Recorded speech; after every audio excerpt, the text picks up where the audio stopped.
Today we've got a very in-depth story about a guy who busted his wife cheating.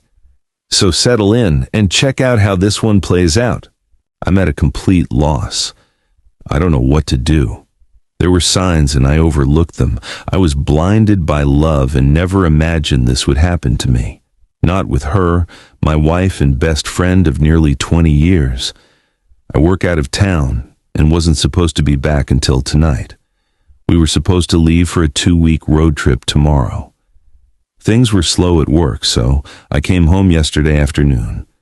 This trip was to give us a little alone time since we've been so busy with family and friends this summer. When I got home, there was a truck in my driveway that I didn't recognize. My neighbor just recently asked me how I liked the new truck, but I thought he was just mistaken and didn't think much of it. As soon as I could see the truck, I got a terrible gut feeling. I loved my wife and trusted her completely, but that feeling was there and strong. I snuck around the side of the house to our bedroom window. It was open, and I could hear them as I got close. I looked in the window, and my worst fear was confirmed. They were right there, completely naked, on my bed. I walked away. I've been fighting the urge to do something that I know I will regret. I'm struggling to care what happens to me at this point. I went to my family's cabin for the night and drank everything there. Today I was on my way home to confront her and decided against it. I'm not ready. All I can feel is anger. All I can think about is violence. I'm not in a good place right now, not good enough to see her. I'm back at the cabin now. I have a 60-ounce of rum, and I've been staring at it for an hour. I want to get drunk and forget this, but I don't want to get drunk and make bad decisions. I know this is a critical moment in my life, and my actions in the coming days will dictate the rest of my life. That's why I'm here. I need help. I'm not ready to speak to family or friends, so I'm reaching out to strangers. Fuck this world. The amount of support and advice I received is unbelievable. I actually got choked up just realizing how many great people there are out there willing to help a stranger. It gives me a bit of hope for the world at a moment when I needed it the most. The downside to all the support is that I'm struggling to respond to people. I have over 600 private messages unread and several hundred comments unread. I want to say thank you to everyone individually, and I'm going to make an effort to do that, but it won't be quick. So I will just start by giving a big thank you to everyone for your kind messages and helpful advice. It really means a lot to me. I have noticed several comments and questions that keep popping up, and I wanted to provide clarity in addition to my minor update. If you can't tell, I am feeling a lot better today. The pain almost completely went away. I still feel like I've been punched in the gut, but otherwise, I have begun looking to the future. It has been 2 days, so this doesn't seem right to me. Is this a calm before the storm, or am I just freakishly resilient? As for the questions and comments I've received, here are some of the cliff notes to clarify some things. When I said wife and best friend, I was referring to the 2 roles my wife played in my life. The other guy was not my best friend or even someone I knew. I didn't get a great look at him, but from the quick glance and seeing his vehicle, I don't feel like this is someone I know. We do not have kids. We were planning to have them soon, though. We recently sold our house and were set to move closer to my job in September when the new owners take possession. I'm going to thank my neighbor, but I'm going to do it subtly like he did for me. A lot of people have been asking me about the signs I mentioned overlooking. Off the top of my head, here are a few. Was texting abnormally late at night. Went for after-work drinks with friends regularly. This is not like her, but I was glad that she was being social. She had yoga once a week, but was apparently not paying because one of her co-workers was the instructor, and she was helping with setup and cleanup. I also thought she was very inflexible for someone who went to yoga. Unknown caller hang-ups. We regularly answer each other's phones if we are closer to it. Several times she had an unknown caller who would hang up as soon as I answered.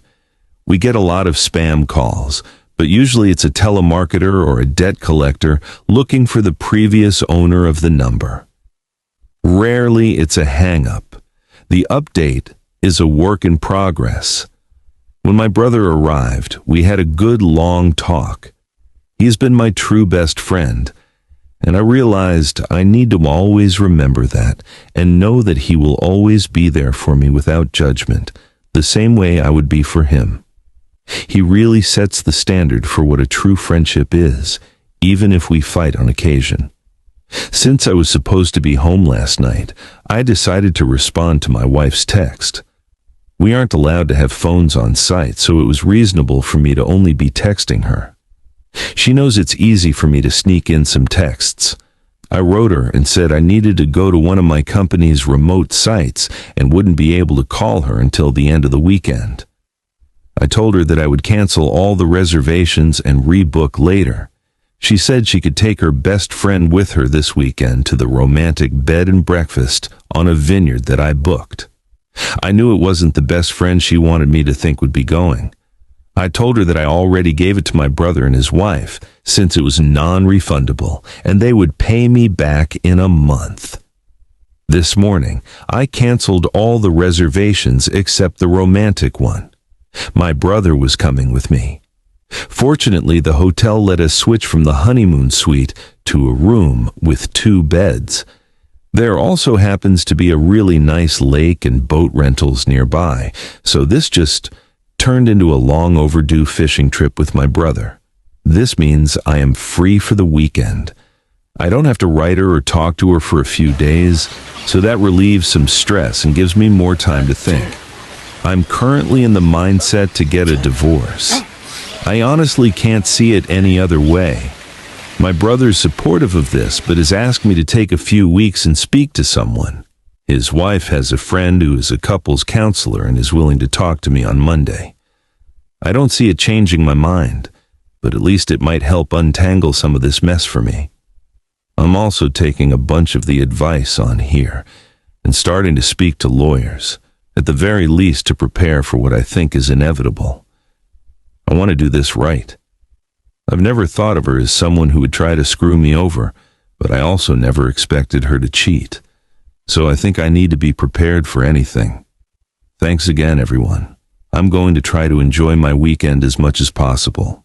A lot has happened in the past few days. I'll start with the less important stuff. My brother Matt and I drove nearly 5 hours to the B&B on the vineyard. I really appreciate him being there for me through this. It was more of a venting session than anything, but it really helped clear my head. After spending the better part of the drive whining to him, I just wanted a little alone time while he wanted to go out for dinner.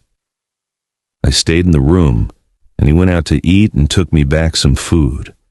He also managed to rent a boat for the next day. On Saturday, we hit the water. The owner of the B&B knew about our plans for fishing and was nice enough to pack us a small cooler of food and drinks. It was their way of making the romantic package more useful for 2 brothers. A nice gesture. Fishing wasn't great. We both caught a couple of trout that we had to release due to their size, so the snacks from the B&B worked out great. We stopped fishing in the mid-afternoon and then drove around to all the vineyards and fruit stands, buying food and cases of wine for Matt's wife, Jen. That night, we went for the biggest tomahawk steak we could find. On Sunday, we drove back to Matt's place. He lives in the next town over from me, which is about an hour away from my place. When we arrived, Jen was there, and we all sat and cracked a bottle of white we had chilling in the cooler. This was when the weekend officially ended for me. Jen told me that while we were away, she decided to go spy on my wife. She told me that the guy was at my place on Friday night all night, but Saturday morning she managed to get there just as he was leaving. She followed him home and found the apartment where he lived. My wife stayed over there on Saturday night, the same time she was sending me text messages saying she loves me and misses me. Jen said she was splitting her time between visiting family who live in my town and stalking my wife. She happened to catch my wife leaving his apartment on Sunday morning and took a few pics of them hugging and kissing before she got into her car. I don't want to see them. That pretty much sealed the deal for me. I don't think I could ever trust her again if she can turn it on and off so easily, telling me she loves me while being with a different guy. Still, I decided that I'm not going to jump to a knee-jerk reaction based on emotions. I need to remain calm and level. That's when Jen told me that Sharon was coming over for dinner. Sharon is the counselor that Jen set me up with an appointment for. To clarify, she has never met my wife, and this was my first time meeting her as well. Sharon was a very nice person, and we got along great. After dinner, Sharon and I went for a walk around Matt's neighborhood to walk the dogs and have a bit of a private conversation. Sharon was really helpful in the fact that she was a great listener and made me feel like I didn't need to be guarded. It was therapeutic to be that free with describing my feelings. As much as I am comfortable with my brother, this was just different and very needed. It's the same reason why I like writing this on Reddit. It's a vent session that helps me untangle some of the mess in my head. Our walk lasted an hour, and the only real advice Sharon gave me was not to delay that conversation with my wife. She said that the longer I wait, the harder it will become to talk to her about this. She said I need clarity more than anything at this point, and my wife is the only person that can give that to me. Later that night, Jen and Matt offered me to stay with them for as long as necessary. I know that Matt and I have an expiry period for being in close quarters with each other, so I spoke to my boss, who was able to set me up in company housing. I've been staying there every second week for a while, but have to leave on days off. He managed to make it work for me to stay full-time for a few months if I needed. I decided to rebook with Sharon for later this week. I figured our walk sufficed for the first session, and she agreed. I spent the night on Sunday, just laying in bed, thinking about how to approach this. I struggled with this because even the imaginary scenario in my head was making me angry or sad. I decided I would just wing it. I'm usually good under pressure. Yesterday, I woke up and said my goodbyes to Matt and Jen. I drove towards home and was thinking, what if he was there when I arrived? Then I thought that it would likely just put me back in the angry spot I was in a few days ago. I decided to do a drive-by first. Neither his truck nor my wife's car were there. I went inside and grabbed a bunch of essentials and things I don't want to part with, mainly just some photos and old family heirlooms. I got them all packed up in my truck and then headed over to the guy's apartment. Her car wasn't there either, but his truck was. I decided to text her to see where she was. She said she was getting groceries. I trust her so little right now that I drove by the grocery store and actually confirmed she was there. I feel so dirty admitting that I did that, but my trust is broken, and it's the only way I can be certain of anything. I texted her again and told her to just come home because we need to talk. She wrote back, "What's wrong?" I just responded and said she needs to be ready to be honest, and then turned my phone off. She got home 15 minutes later. When she came in, she came over to give me a hug and kiss like she does every time. I turned away from her. She asked me again what was wrong, so I told her that she needs to start being honest with me. She played dumb and said she had no idea what I was talking about. I said, "Okay. If you can't be honest, then I'm leaving." She started panicking at this point and said, "Are you talking about yoga?" I figured it was a start. I asked her what she was talking about, and she told me that she hadn't been going to yoga. I asked her, "If you weren't going to yoga, then where were you going?" "I was taking walks to relax because I've been so stressed lately." "Why are you so stressed, and why did you lie to me about what you were doing?" Preparing for the move has been stressing me out, and I just didn't know how to tell you. So lying was the decision you made? What was your concern with telling me you were going for a walk to de-stress? I didn't mean to lie. I was worried that my stress would add to your stress. But I'm not stressed. It really seems like you're not telling me everything. What do you mean? I think that you're lying about more than just skipping yoga. I'm asking you again to be honest. You've already lied to me, so this can't work if you keep lying. I don't know what else to say. Oh, are you talking about last weekend when I went for drinks with some friends and came home late? I had a feeling that bothered you. I had no clue she went for drinks or was out late. I was at work a couple hours away. Is that what you actually did that night, or was that a lie as well? I went for drinks that night, but I didn't see my best friend, who I supposedly was with that night. Who did you see? No one. I just drank alone. You drink alone now? Yeah. Maybe I have a problem. Maybe we'll talk about that later. Last chance. Be honest, or I'm leaving. I don't know what else to say. Okay, I'm leaving. At this point, I got up and left. Usually when we have an argument, I go for a drive to get away from her. She probably thought this was the same. Then she realized I took my clothes and toiletries, as well as the Xbox. That's when she began blowing up my phone.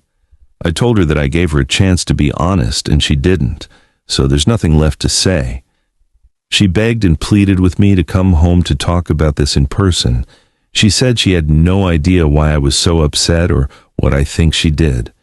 She repeated that she loved me and would never hurt me. Just hearing her say that really tore a new hole in my chest. It was always comforting words that I believed without question. Now it's a dull, jagged knife sawing through my heart in the most devastating way. I couldn't handle it, so I hung up. She called back about 40 times before I was ready to answer again. This time she said, "Did you talk to Karen?" Her best friend. I asked why, and she said, "Come home." I don't want to say this over the phone. I agreed and drove around a little longer to get my heart rate back down. Then I went home. That conversation went like this. "I assume you spoke to Karen." I didn't say a word. "Well, a few weeks ago, while you were at work, we went for drinks. A couple of guys started buying us drinks, so we just played along. When we were leaving, one of the guys tried to kiss me. I pulled away immediately and told him I was married. I felt so bad about it. I wanted to tell you, but I'm an idiot and just decided to hide it from you. Karen hooked up with the other guy and gave his friend my number without asking me. He has texted me a few times since, but I have never written him back. Can I see your phone?" "Yes." She showed me her phone, which was completely empty of texts, except for myself and her mother. She never deletes her texts, so this was new. I looked at her photos, which were also clean, but then I checked the deleted photos and found one of a guy I didn't recognize. "Who's this?" "That's the guy who tried to kiss me." "Why did you take a picture of him?" "I was just being stupid." "That's not a reason. Why did you take a picture of him?" "I don't know." "Is that everything you want to tell me, or is there more?" "That's all I can think of." Once again, I left. I didn't want to be fed trickle truth. I got in my truck and drove away. She ran outside trying to stop me, but I was already out of reach. I went to the park nearby and just sat on my tailgate and ate my lunch, trying to figure out what to do next. While there, I began remembering other things that I should have been more aware of. Things like, I was working a weekend shift and she was in bed early. My wife went out to the club with a few of her girlfriends. I woke up at 4 a.m. and she still wasn't home. I called her a few times, but there was no answer. About 30 minutes later, she called me back and asked if I would come get her. When I picked her up, she told me that they were trying to hail a taxi but had no luck. A A couple of guys that her friend knew stopped and offered them a ride but wanted to stop at home first. When they got to the guy's house, her married friend went into a room with one of the guys. My wife said she spent some time looking for her, but then eventually gave up and just had a drink in the kitchen with the roommates while she waited. She claimed she didn't hear her phone when I tried calling. We fought about this, and she was disgusted by her friend's actions, so she cut that friend out of her life. Another time, she traveled to visit a close friend in a different city. It was a planned girls' night, 4 girls all getting drunk and watching movies in their PJs. At least that's what I was told. Then she called me around 1 a.m. to say goodnight. We spoke for about 20 minutes, and she repeatedly told me they were having a great girls' night. Then I heard a guy's voice in the background. I asked who it was, and she denied hearing anything at first. Then it happened again, loudly. She couldn't deny it, so she was like, "Oh yeah, X took a couple of guys with her. Everyone here is super pissed about it. She was drunk and 3 hours away. She left me no choice but to trust her." Again, we fought about that, and why she refused to tell me they were there. She promised never to put herself in that type of situation again. Clearly, that didn't stick. After remembering all of those things and the conversations we had about them, I was ready to give this one last shot. I turned my phone back on, and almost immediately it rang. I answered, and she was screaming for me to come home. I drove back to the house. I walked inside and was immediately confronted by her, bawling her eyes out, sitting on the couch repeating, "I'm so sorry, I'm so sorry." I asked her, "Sorry for what?" She began rocking back and forth like a crazy person. It took her a good 5 minutes to catch her breath enough to speak. I lied about the guy who tried to kiss me. "Okay, tell me what happened." The 4 of us actually went back to his place that night. We fooled around. I knew it was more than that, but just hearing her say it made me feel dizzy. I felt like the room was getting smaller and there were a million people speaking into my ears at the same time.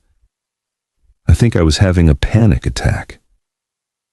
I went to the bathroom and washed my face in cold water until things returned to normal. "What did you do? Do you actually want me to tell you?" "Yes." "All right, we'll skip the graphic details, but it was bad." "Was that it?" "Yes." "I'm not playing this game any longer. You either tell me everything right now, or this will be the last time we speak." She began bawling again, and took another few minutes before she was able to speak. We met up again and had sex. "I'm so sorry. I love you and will do anything to make up for this, just the one time. If I tell you the truth, please give me a chance to do anything I can to make up for it. Please." "I'll think about it. It was an affair. We had been hooking up while you were out of town for work. It's been going on for almost a month now. He is married and they are about to get divorced." "Does he know you're married?" "Yes." "If he's having an affair because his marriage is failing, does that mean you think ours is failing? Is that what you told him?" "No, I don't think ours is failing. I'm so stupid. I hate myself. Please don't leave me. I can fix this." "How?" "Whatever you want. If you were in my shoes or even his wife's shoes, what would fix this for you? Knowing the truth, being able to trust you to mean what you're saying. You can trust me. I screwed up and won't do that again. If you were his wife, wouldn't you want to know the truth? Yes? Then fix this. You want me to call her? If you think that is what you would want." She tried calling but never got an answer. A few minutes later, her cell phone rang, listed as Karen Work. She looked shocked, so I knew that wasn't Karen. "Is that him?" She said it was. I answered, and being the coward he is, he said, "Oops, I must have the wrong number." I said, "No, this is the husband of the girl you've been cheating with. I'm going to let you speak to her because she has something to say to you." I passed the phone to her. I told him everything. He knows the entire truth. We're done. It was just a fling, and now you need to never contact me again. I asked to see the phone before she hung up. What divorce lawyer are you using? I'm not getting divorced. Oh, but didn't you tell your wife that you were? No. Okay, then can I speak to your wife? I feel she has as much right to know about this as I do. Please, man, I didn't know she was married. Don't ruin my marriage over a mistake. You ruined mine over a mistake. It's only fair that I tell your wife. Please don't. She's at work right now. I'll tell her everything when she gets home, I swear. Okay, you do that. That's where I hung up. I asked my wife if she knew where his wife worked and her name. She did. I had my wife call over and ask for her at work. She did get her on the phone, and I told her to take a seat. This woman said she was just getting ready to leave for the day and she would call my wife back from her car. She did. His wife. What's going on? My wife. I have something terrible to tell you, and I don't want to cause any accidents. Please don't drive. Her. Oh my God, did something happen to his name? My wife. No, he's at your apartment right now. I'm just letting you know that we have been having an affair for a month now. I'm coming clean to my husband right now and thought you should be given the same respect. She went silent for about a minute, then said, If this is some sick joke, I will find out who you are, and hung up. Not even 10 minutes later, my wife got a text from Karen Work saying, Thanks, you just ruined my life. I grabbed the phone and wrote back, You just ruined 4 lives and 2 marriages. Don't forget that this was your fault, you piece of crap. For the next hour, my wife begged and pleaded with me to stay with her.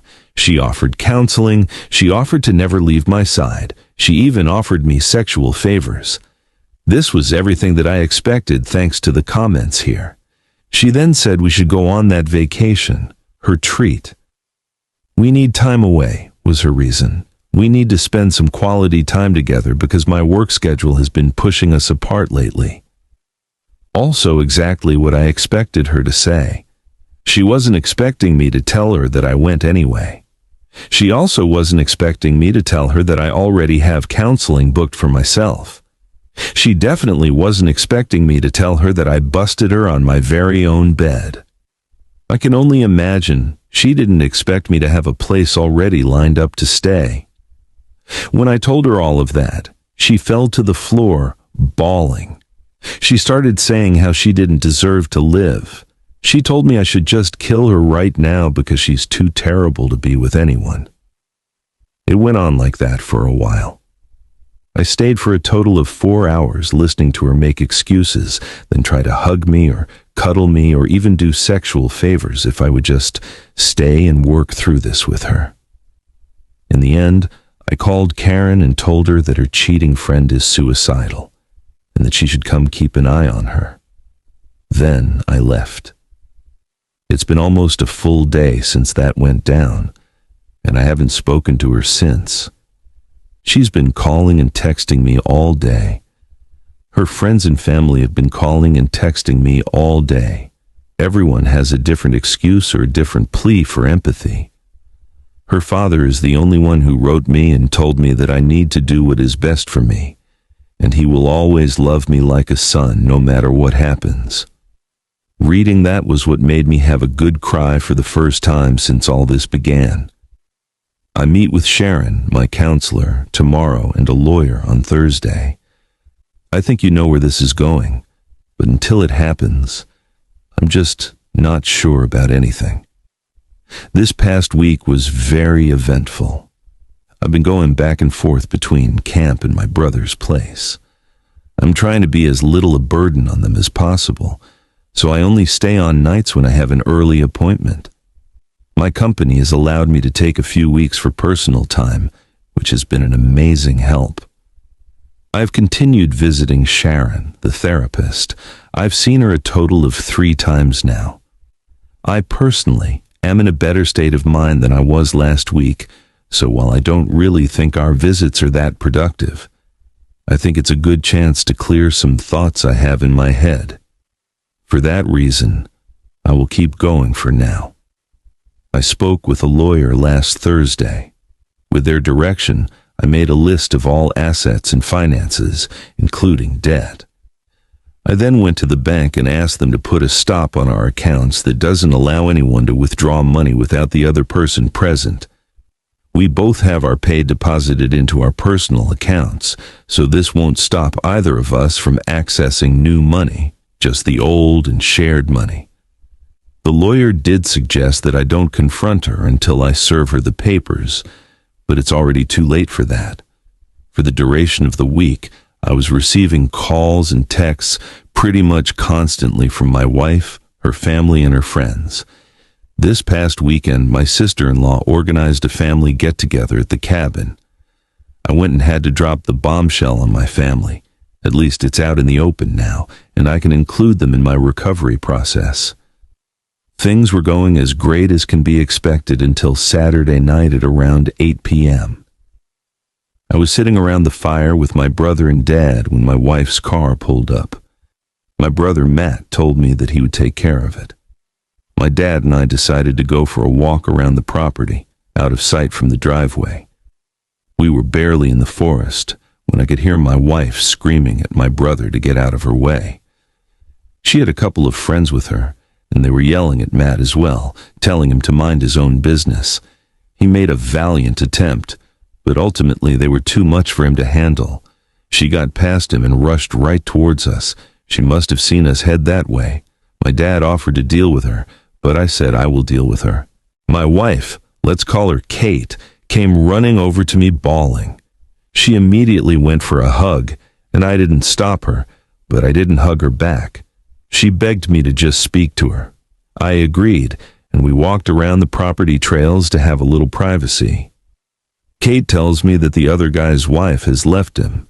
She told me that he called threatening to commit suicide and blamed it all on her. She claims that she told him to just do it and hasn't spoken to him since. Kate then pulls out a piece of paper and starts listing off ways that she promises to make it up to me. Again, these are all things she offered on the first day, everything from couples counseling to sexual requests. Then she caught me off guard. She says that she doesn't want to continue living this way. She said that she wants us both to quit our jobs and go live overseas. Start that little beach bar we've always talked about. She said she would leave right now if I would go with her. To put this into context, this past week, while trying to envision my life post-divorce, this is the only thing I could think of. I figured, a complete restart of everything. I'm already going through the effort of a massive change. May as well add another piece to it and just do exactly what I want. To hear her wanting the exact same thing just made me snap back into that feeling of missing her and wanting to be with her. That was the moment I knew I had to end the conversation. I walked her back to her car where her friends were waiting. I told her that I would be willing to speak on the phone, but couldn't promise anything beyond that. It calmed her enough to leave. We've spoken on the phone each night since, but it's always the same. She cries and begs me for another chance. I get angry at her for what she did and hang up. I'm currently struggling with missing her really bad. She was my best friend for decades, so losing that person to speak to is so hard. Realizing that all the dreams and plans we shared are just thrown away. It's devastating. I want nothing more than to just pack it up and start life over somewhere else. I want that to be with her, but she ruined it. She robbed me of that.